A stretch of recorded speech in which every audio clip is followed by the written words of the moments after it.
नमस्कार, मैं हूं श्वेता सिंह। 11 सितंबर 2001 अमेरिका पर एक ऐसा हमला हुआ था जिसने पूरी दुनिया को सदमे में डाल दिया।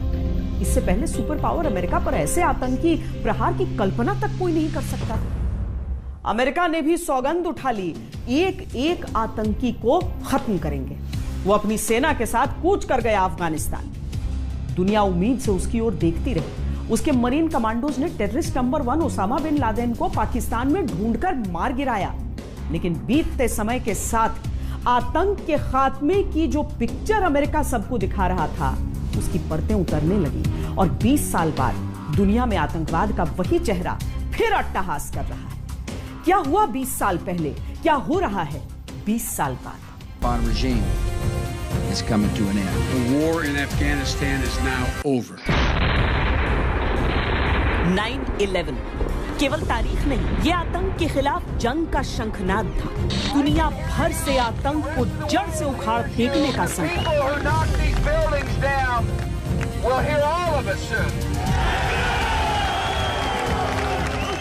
पर 20 साल के दायरे में क्या हुआ? हुआ ये कि 20 साल पहले 3000 अमेरिकियों की मौत पर आतंक के खिलाफ वैश्विक युद्ध की सौगंध उठाई गई। Taliban regime is coming to an end.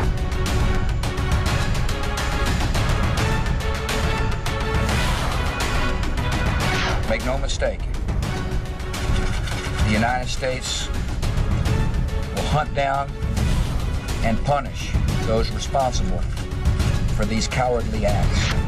20 साल बाद 13 अमेरिकी सैनिकों की लाशों को वापस लाते समय अमेरिका ने जंग के खत्म होने का ऐलान कर दिया। We no longer had a clear purpose in an open-ended mission in Afghanistan. After 20 years of war in Afghanistan, I refuse to send another generation of America's sons and daughters to fight a war that should have ended long ago.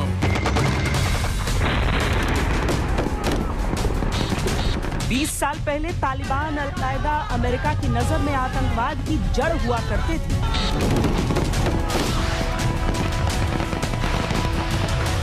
The search is underway for those who are behind these evil acts. I've directed the full resources of our intelligence and law enforcement communities. 20 साल बाद तालिबान में America को आतंकी नहीं, प्रशासक नजर आता है।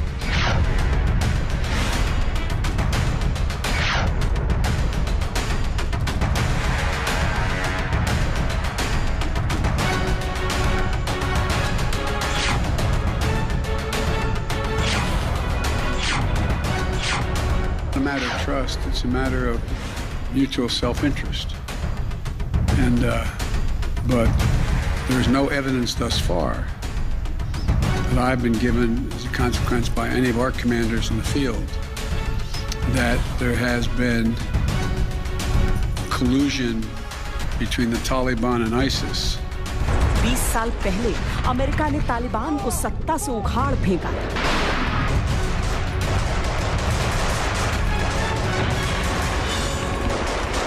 साल बाद अमेरिका तालिबान को ही सत्ता सौंपकर सर झुकाए बाहर निकल गया।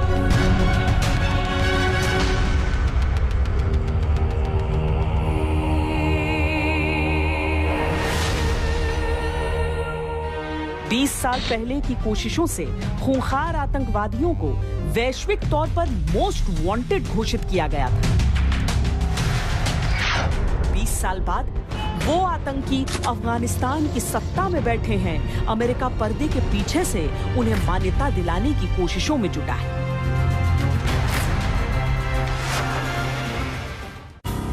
देखा आपने कितना कुछ बदल गया है 20 साल में। दरअसल जब आतंक की लड़ाई से बड़ी अहम की लड़ाई हो जाती है तो दुनिया बदल देने का वादा ही खोखला हो जाता है। 2001 से पहले अमेरिका को कोई फर्क नहीं पड़ता था किसी और देश में आतंक से। हिंदुस्तान छलनी होता रहता था तो वो आंखें मूंद लेता था। पाकिस्तान की आर्थिक मदद तक करता रहता था, पर खुद पर पड़ी तो आंखें खुली। समझ में आया कि आतंकवाद सिर्फ आतंकवाद होता है, गुड टेररिज्म और बैड टेररिज्म नहीं होता।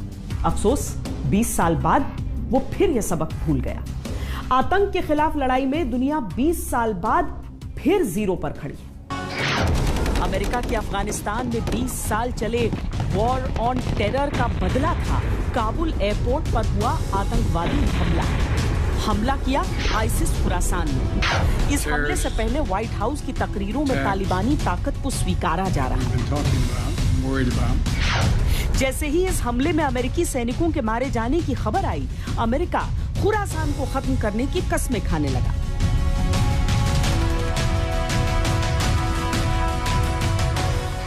The intelligence community has undertaken an attack by a group known as ISIS-K. Took the lives of American service members. ठीक वैसे जैसे 20 साल पहले जॉर्ज डब्ल्यू बुश ने अल कायदा के लिए खाई थी। The war in Afghanistan is now over. यानी अब बाइडेन चुन कर बीन कर आतंकियों को मारने का दम भरने लगे। लेकिन सभी आतंकियों को नहीं, केवल ISIS Khorasan. We will hunt you down and make you pay. I will defend our interests and our people with every measure at my command. We will respond with force and precision at our time, at the place we choose, in the moment of our choosing. हुआ ये कि आतंकियों को चुनते चुनते America ने रिहायशी इलाके में भी बमबारी कर दी। आतंकी तो पता नहीं कितने मरे, आम लोगों को क्षति जरूर पहुंची। वैसे अमेरिका जब अफगानिस्तान की देखरेख कर रहा था, तभी वहां आईसिस खुरासान का जन्म हुआ था।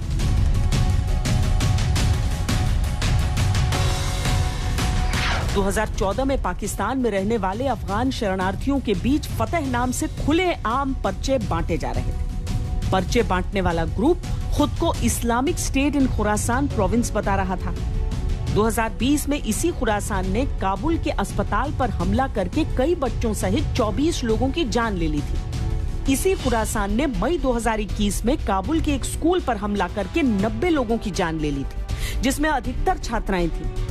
ये वही खुरासान है जिसने जून 2021 में ब्रिटिश अमेरिकी हेलो ट्रस्ट पर हमला करके 10 की जान ली थी। अमेरिका के अफगानिस्तान में रहते हुए अलकायदा और तालिबान के आतंकियों ने खुरासान बनाया, मजबूत किया, हमले किए। तब अमेरिकी राष्ट्रपतियों के खून में उबाल नहीं आया तब जब उन पर हमला हुआ और खुरासान खुद से बैड टेररिस्ट की लिस्ट में आ गया।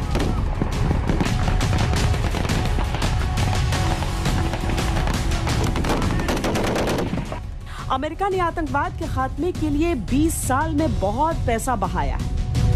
निष्कर्ष क्या निकला? 2001 में जब अमेरिका अपनी सेना लेकर आतंकवाद का नामो निशान मिटाने के लिए अफगानिस्तान में घुसा, तब मुख्य रूप से इजिप्शियन इस्लामिक जिहाद ग्रुप, अल कायदा और तालिबान था। कुछ पाकिस्तानी आतंकी संगठन भी सक्रिय थे, जैसे लश्कर तैयबा, जैश ए मोहम्मद, हरकतुल मुजाहिदीन।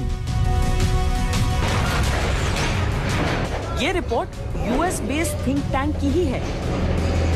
लेकिन जब अमेरिका पूरे साजो सामान, आधुनिक हथियार लेकर आतंकियों को ढूंढ कर मारने के लिए घुसा, उसके बाद क्या हालात हो गए वो भी देखिए। गनी सरकार ने 2021 की एक रिपोर्ट में बताया था कि अफगानिस्तान में 20 से ज्यादा आतंकी संगठन सक्रिय हैं और ज्यादातर का बेस पाकिस्तान में है, जिनमें सबसे मुख्य है हक्कानी नेटवर्क।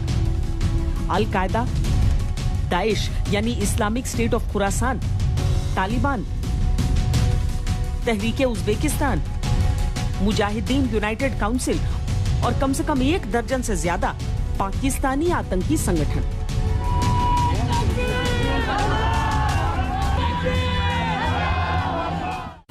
अमेरिका तालिबान का दोस्त है, तालिबान अल कायदा का दोस्त है, अल कायदा पाकिस्तान का दोस्त है, पाकिस्तान हक्कानी नेटवर्क का दोस्त है, हक्कानी नेटवर्क खुरासान का दोस्त है और खुरासान अब अमेरिका का दुश्मन नंबर 1 है। तालिबान खुरासान का दुश्मन नंबर 1 है। समझने की बात है, ऐसे केवल चक्र बनता है और चक्र में चक्कर लगाते रहने से आतंकवाद का खात्मा नहीं होता।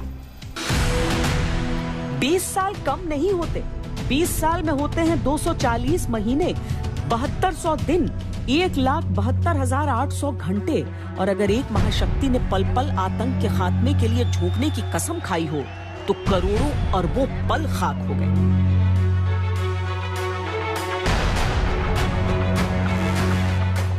उनके उस संकल्प को पता नहीं चला कि अमेरिकी सैनिकों की वापसी से पहले मध्य एशिया, रूस के कॉकेशस क्षेत्र, पाकिस्तान और चीन के शिनजियांग से 10,000 जिहादी अफगानिस्तान आ चुके हैं। ये जिहादी तालिबान, अल-कायदा और आईसिस खुरासान से जुड़े।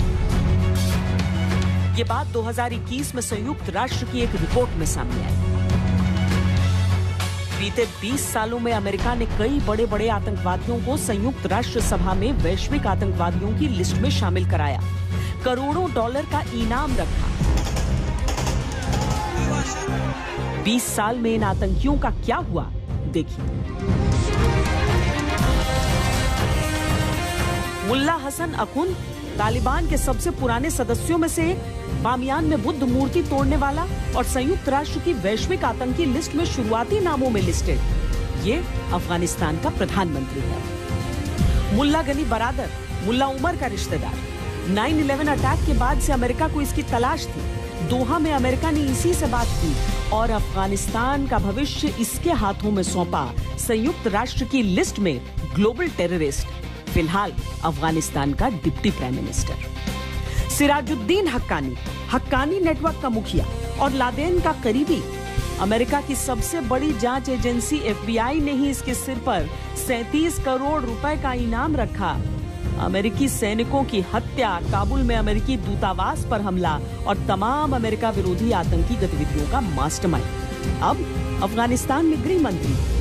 जो तालिबान है उसमें कोई खास फर्क आया नहीं है, और जो तालिबान ने अभी गवर्नमेंट बनाई है उसके अंदर ऐसे काफ़ी चेहरे हैं जो कि एक मोस्ट वांटेड टेररिस्ट डिक्लेयर्ड हैं और उनके ऊपर प्राइज बनी है। और अब कैसे वो गवर्न करेंगे वो समय ही बताएगा, मगर ये सच्चाई है कि आज सबसे बड़ी थ्रेट जो उभर के आएगी अफगानिस्तान में वो इस्लामी स्टेट खोरासान और किसी हद तक अल-कायदा की हो। बहुत लंबी फहरिस्त है।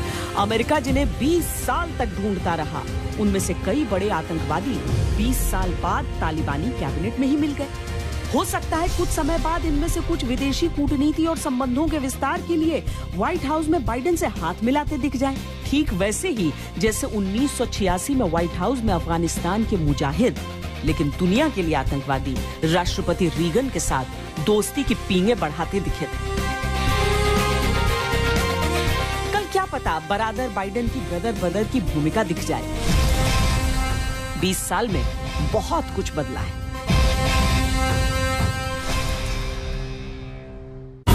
मशहूर शेर है, बन के हादसा बाजार में आ जाएगा, जो नहीं होगा वो अखबार में आ जाएगा। चोर उचक्कों की करो कद्र की मालूम नहीं, कौन कब कौन सी सरकार में आ जाएगा।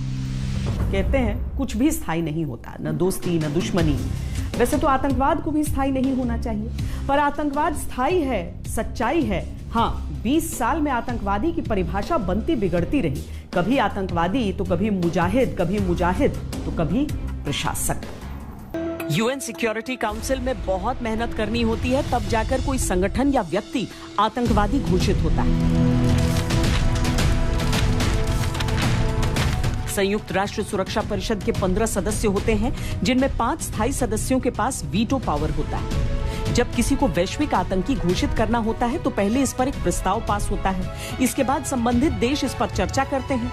कम से कम 9 वोट पड़ते हैं हाँ में, तब किसी को ग्लोबल टेररिस्ट घोषित किया जाता है। लेकिन अगर 5 में से कोई एक भी स्थायी सदस्य नो में वोटिंग करता है तो वो प्रस्ताव खारिज हो जाता है।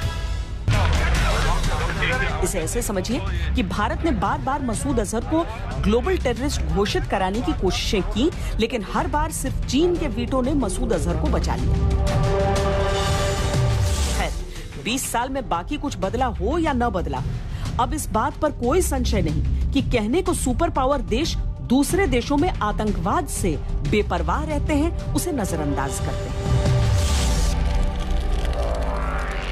अमेरिका की फिलॉसफी बड़ी क्लियर है, समृद्ध अमेरिका, सुरक्षित अमेरिका। जब उनको लगा कि ना अमेरिका सुरक्षित है अब, यहाँ पर रहना और ना समृद्ध हो रहा है, इसलिए यहाँ से भागना ही अच्छा है। उनको अब लगा कि अफगानिस्तान को छोड़ने से ज्यादा सुरक्षित हैं, पैसा भी हमारा काम खर्च होगा, तो उन्होंने पैसा भी बचाया, वहां पर आपस में लड़ने के लिए उनको छोड़ भी दिया। बाकी लोगों को जो आसपास के लोग हैं या यूरोप के लोग हैं या भारत के लोग हैं, उनकी कोई भी चिंता उनको नहीं है। अमेरिका की बात, कोई भी सरकार हो वहां पर, चाहे डेमोक्रेटिक गवर्नमेंट हो चाहे रिपब्लिक हो, अमेरिका इज फर्स्ट। उनके लिए अमेरिका इज फर्स्ट की पॉलिसी हर आदमी फॉलो करता है, इसलिए वहां से छोड़ करके भाग गए कि उनका पर्पस सर्व हो गया। कि पॉलिसी ये ट्रंप ने बनाई थी, इंप्लीमेंट बाइडेन ने की। वो तो सिर्फ अपनी साम्राज्य बचाने के लिए, अपनी माल को बाकी देशों के बेचने के लिए, अपने शस्त्र जो है, सबसे बड़ा प्रोडक्शन जो है अगर डिफेंस इक्विपमेंट का होता है तो अमेरिकन इंडस्ट्री सबसे ऊपर सर्वाइव करती है।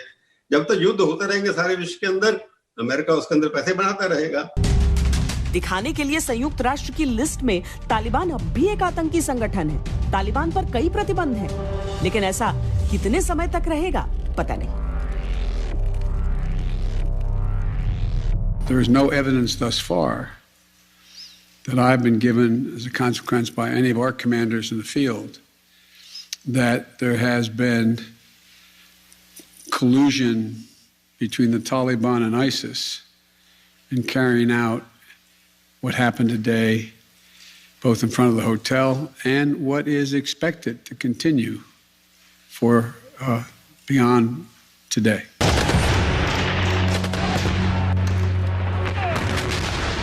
आतंकी संगठन या आतंकवादी घोषित करने में भले कड़ी मेहनत और कूटनीति लगती हो, लेकिन हाथों में बंदूक लेकर अगर किसी देश की सत्ता हथिया ली जाए तो वो फिर आतंकवादी नहीं रह जाता। 20 साल में आतंक को लेकर सबसे बड़ा बदलाव तो यही है।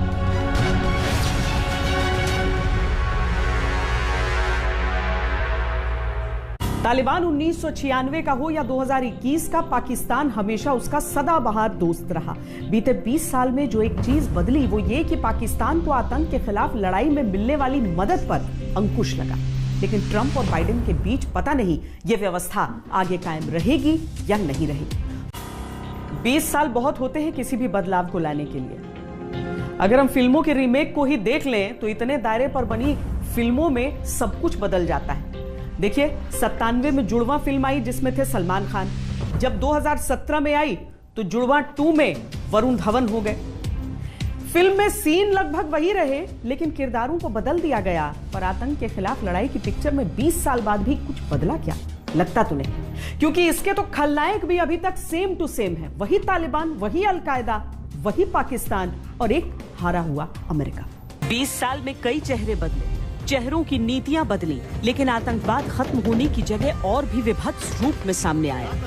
आज जो आतंक दुनिया के लिए नासूर बन चुका है, उसके जख्म भारत ने कई दशक पहले से दुनिया को दिखाना शुरू किया था।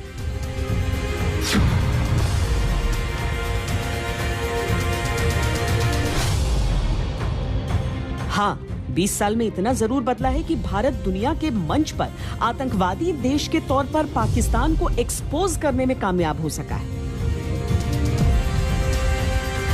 Our foreign policy has to be focused on the threat from ISIL and Al-Qaeda. But it can't stop there. For even without ISIL, even without Al-Qaeda, instability will continue for decades in many parts of the world. In the Middle East, in Afghanistan and parts of Pakistan, in parts of Central America and Africa and Asia. Some of these places may become safe havens for new terrorist networks. Work together to safeguard our freedom. We stand proudly in defense of liberty, and we are committed to protecting innocent civilians from the threat of radical Islamic terrorism. 2002 से 2009 के बीच America Pakistan को हर साल औसतन $2.2 अरब की मदद भेजता था। पाकिस्तान इसी पैसे से आतंकवाद को पालता था, पोसता था। 2010 में अमेरिका ने $4.5 अरब की मदद की। ओबामा के शासन में ही धीरे-धीरे ये रकम घटने लगी। 2016 में ये घटकर $79 करोड़ 40 लाख रह गई और डोनाल्ड ट्रंप ने 2018 में ये मदद भी बंद कर दी। Prime Minister Modi and I affirmed our two countries' commitment to protecting our citizens from radical Islamic terrorism.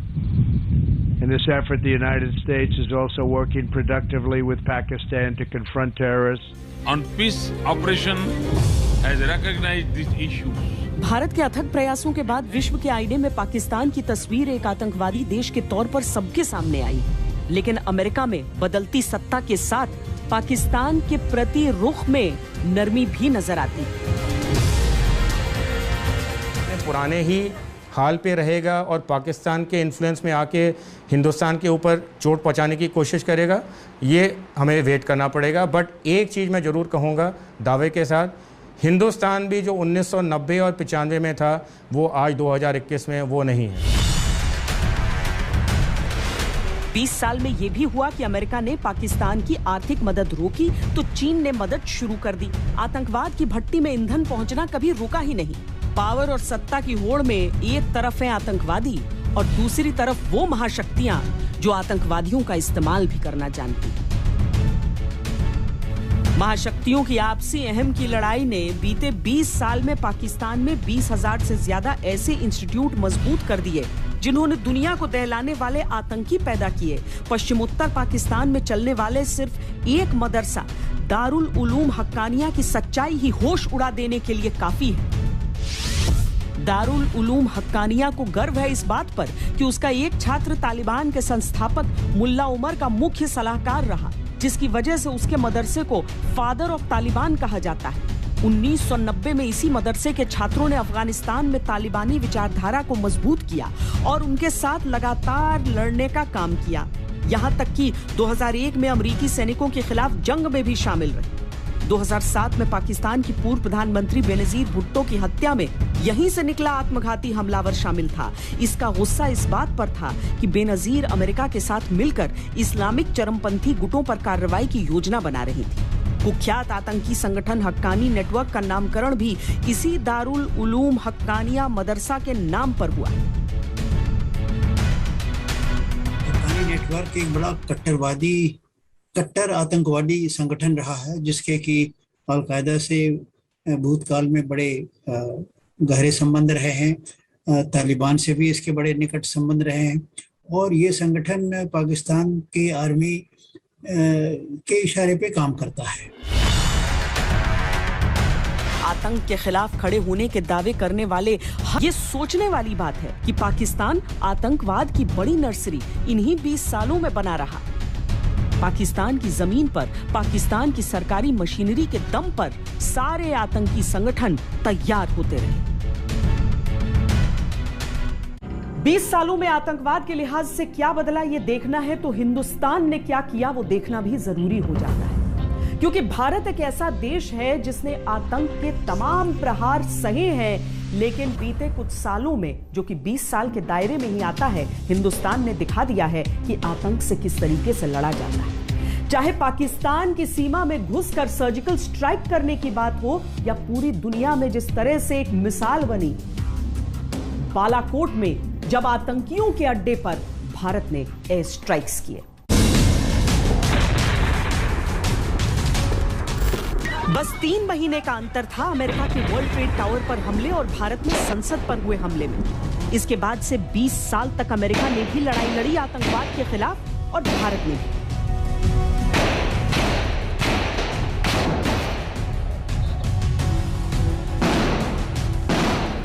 लेकिन दोनों के बीच एक बड़ा अंतर था। भारत ने हर आतंकवादी को सिर्फ आतंकवादी माना, सत्ता और पावर के गेम का हिस्सा नहीं।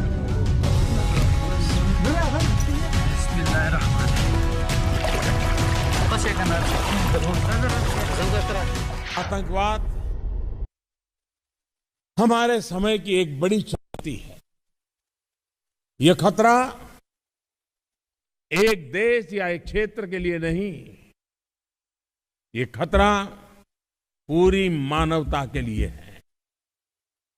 आतंकवादियों के न तो अपने बैंक होते हैं, न टंकसाल और न ही हथियारों की फैक्ट्री, फिर भी उन्हें धन और हथियारों की कभी कमी नहीं होती। कहां से पाते हैं ये सब? कौन देता है उन्हें ये सुविधाएं? आतंकवाद की स्टेट स्पॉन्सरशिप सबसे बड़ा खतरा बना हुआ है। यह बहुत बड़ा दुर्भाग्य है कि लोग अभी भी गुड टेररिस्ट और बैड टेररिस्ट का भेद करने की गलती करते हैं। होगा पाकिस्तान महाशक्तियों के लिए फायदे का सौदा, लेकिन भारत ने उसके आतंक चरित्र के साथ कोई समझौता नहीं किया। अगर पाकिस्तान ने उरी में आतंकी हमला किया तो भारत ने सीमा पार करके पाकिस्तान के आतंकी अड्डों पर सर्जिकल स्ट्राइक की। अगर पाकिस्तान ने पुलवामा जैसा आतंकी हमला किया तो भारत ने वायु सीमाएं पार करके एयर स्ट्राइक्स की, आतंकियों को घर में घुस कर मारा।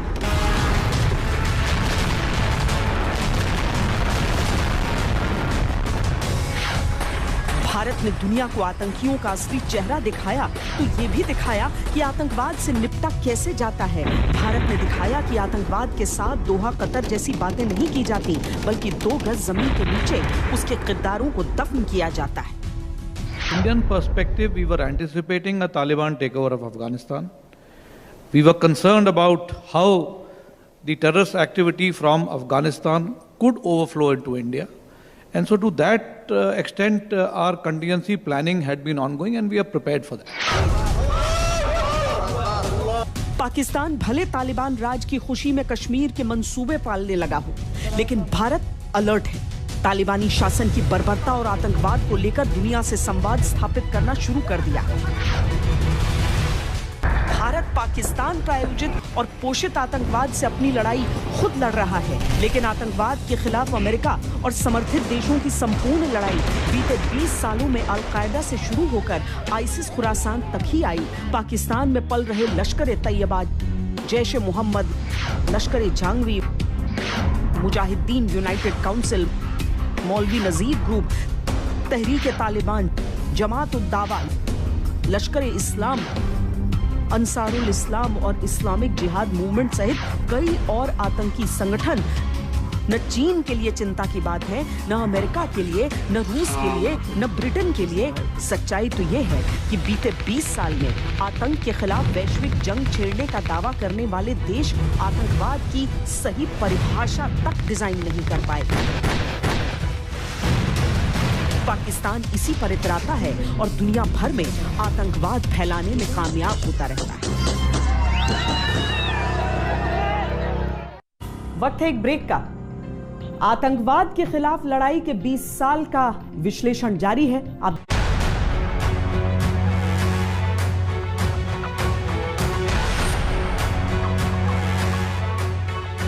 20 साल बाद अमेरिका की आतंकवाद के खिलाफ अंतिम लड़ाई का अभियान वॉर ऑन टेरर खत्म हुआ, लेकिन वॉर अब भी है और टेरर पहले से ज्यादा खतरनाक नजर आ रहा है।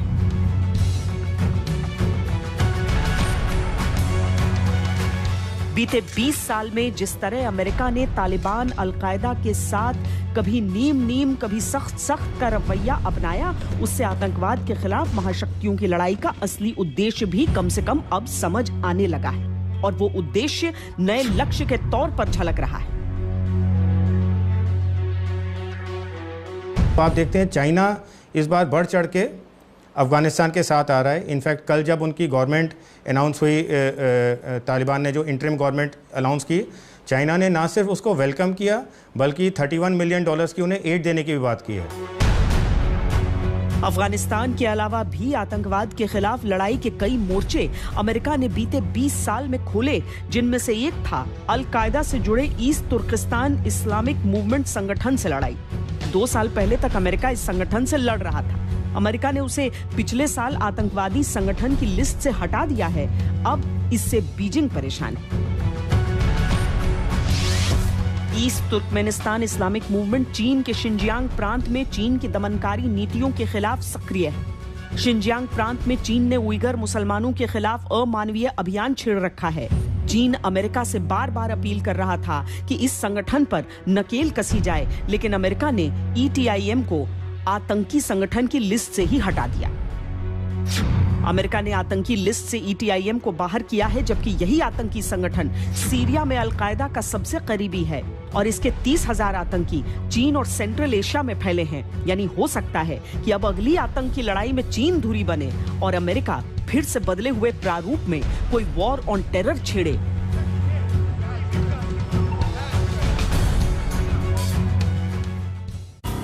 हमारी इस पेशकश में आज के लिए इतना ही। देश और दुनिया की बाकी खबरों के लिए आप देखते रहिए आज तक।